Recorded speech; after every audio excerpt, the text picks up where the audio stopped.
তো গো মধু আমরা রে কইরাছে জাদু গো ওরে দেখা দিয়া কুলে নিয়া দেখা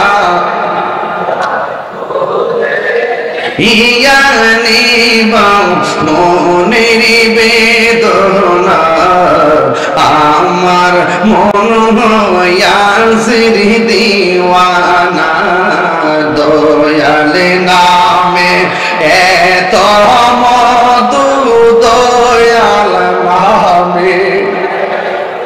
মধু খাইলে মধু ফুরায় না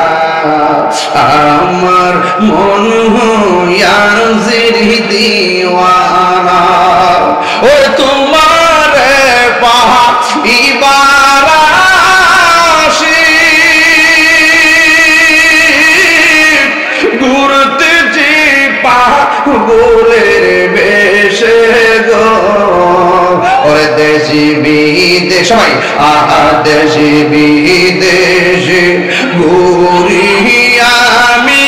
দেশে বিদেশে মি পাইতে তাহারে ঠিকানা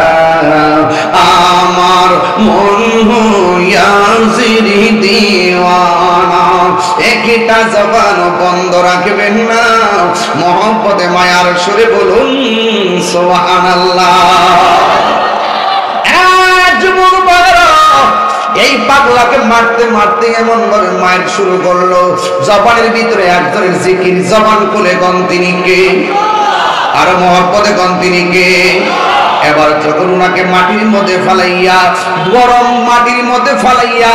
গলার মধ্যে রশি লাগাইয়া বুকটারে বালুর মধ্যে খেসরাইয়া চামড়াগুলো একদম গরম তাপে উঠে গেছে এরপরেও মুখ থেকে আল্লাহর নাম ছাড়ে না এবার একজন মানুষ খবর পাইছে তার ভাইটাকে এমন ভাবে আযাব দিতেছে